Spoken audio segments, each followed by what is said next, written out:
Ассалаумағалейкум қазақ ет арнасының көрермендері, барша қазақ елі, қалдарыңыз қалай? Дендеріңіз сау ма? Үй бала шағаларыңыз аман есен бе? Мына ұзатпай бір видео түсіре кетейін деп, күндізгі уақытта, әйтпесе түнгі уақытта дұрыс көрінбеді. Мына біздің 3 жасар бұқамыз. Енді өздеріңіз білесіздер, бұқа бөтен қораға келген кезде бұқада қораны бөтенсінет, жерсінет дейді, қазақ айтады. Кішкене аппетит болмай, су ішпей, көңіл күй болмады. Енді бастап, енді жеп келе жатыр. Жуастығы жақсы. Енді бордақыға ең бастысы жуас мал таңдаған дұрыс. Өйткені алдынан келесіз, артынан келесіз. Алдынан келсеңіз сүзуі мүмкін, артынан келсеңіз тебуі мүмкін. Сондықтан бордақыға ең бастысы өте жуас малды таңдаған дұрыс. Ол үлкен екен, ол әлді екен деп, оны бордақыға қоймай-ақ қойған абзал. Асау малды. Оны бірден бағасы келіп, салмағы келіп тұрса, сойып өткізіп жіберген дұрысырақ деп ойлаймын өзім.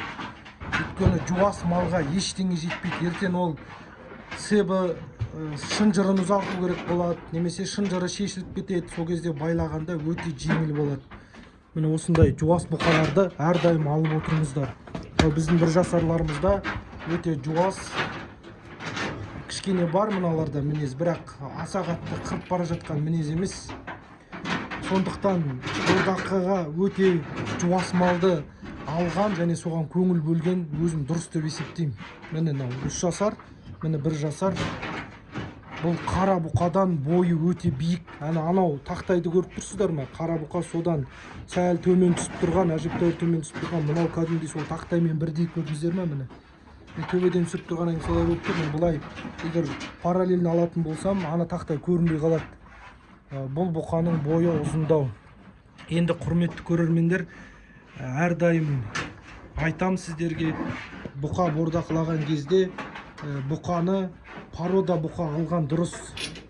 Симментал, Ақбас, Әулиекөл, Красный Степной, өзіміздің даланың қызыл бұқалары болады, мойны жуан-жуан, соларды да алған дұрыс.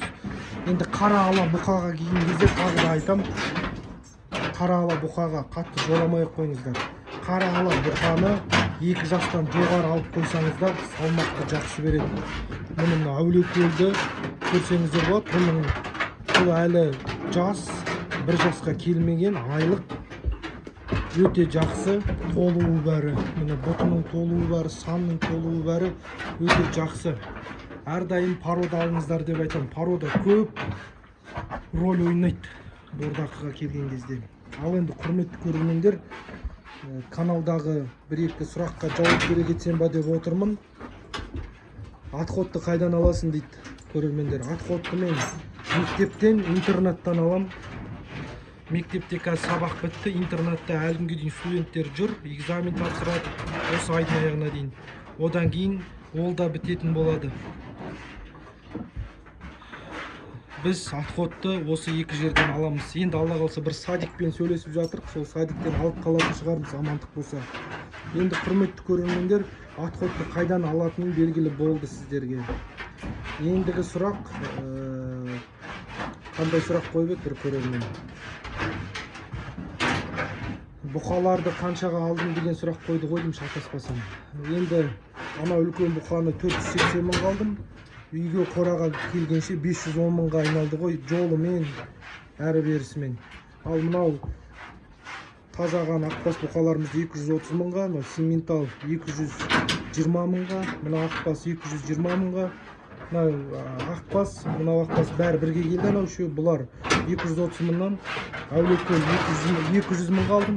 Анау қара ала бұқа, мыналармен бірге келді, 230 мыңға айналған болатын. Енді қазіргі уақытта біздің жерде бұнда 230-220 мыңның көлемінде бұқа табу қиын. Бар, кішкентай, арық, тәлтіректеп жүрген бұқалар, енді оларды алғаннан ешқандай пайда жоқ. Алуға болады, бордақыға қоюға, бірақ көп уақытқа дейін көтеріле қоймайды. Міне мыналарда естеріңізде болса арық болған, міне көрдіңіздер ме, 2,5 айда ғана осындай нәтижеге жетті. Ал егер бойшаң, бой биік, ірі болған кезде, мына жердегі тоқал бұқа мен мүйізді бұқадай 160-170 килограмм салмақ басып кетер еді. Сондықтан әрдайым бұқа таңдаған кезде бойшаң, ірі және ұзындау бұқа алған дұрыс. Мен бұларды енді өзіме ұнады, порода болғаннан кейін содан кейін алып қойдым. Көрейінші қалай болатынын деп. Жақсы, жаман емес, бойлары да өсіп, денелері де өсіп келе жатыр. Менде бұл бұқаларға асығыс жоқ, бұл бұқалар тұра береді. Жаздың соңғы айы немесе күздің бірінші айына дейін, екінші айына дейін тұрады, семіргенше Алла қаласа. Одан кейін өткізіп жатсақ өткіземіз, өтпесе әрмен қаратай тұратын болады. Енді құрметті көрермендер, бұл бордақы канал болғаннан кейін бордақы тақырыбында ғана айтамыз.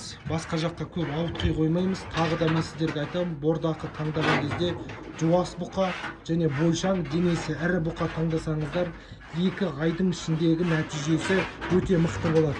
Ал енді тағы бір айтып кететін жағдай, бұқаны бордақыға қойған кезде бұқа 10 күннің ішінде өзін көрсетеді. Яғни 10 күннің ішінде бұқаның ешқандай период емес, ортасы емес, 10 күнде бұқа санына береді, санын толтырады. 10 күннің ішінде байқайсыздар. Мына бұқаның саны жұқа болып тұр. Енді бұл бұқа менде бордақта тұратын болса, бұл бұқа 10 күннің ішінде санын толтыру керек. Сол кезде бұқа белгілі болады, әрмен қаратай семіре ма, семірмей ма, және қандай оборотпен семіретіні. Көп бұқалар семіреді, бірақ әр бұқаның өз обороты бар семіретін. Біреуі тез семіреді, біреуі жай семіреді, біреуі тұрып соңғы айларда семіреді. Ендігі ең жақсысы бірінші айдан бастап семірген және соңғы айына дейін толтырған бұқа, ол жақсы бұқа. Мына ақбас бұқа бірінші күннен бастап семірді, әлі күнге дейін бұтын толтырып, арқасын толтырып, мойнын толтырып келе жатыр. Бұл білесіздер 11 айлық бұқа, 11 айлық ақбас бұқа. Бұл Алла қаласа бұл жалпайып келе жатыр. Бұл әлі бойына берген жоқ. Амандық болса бойына береді.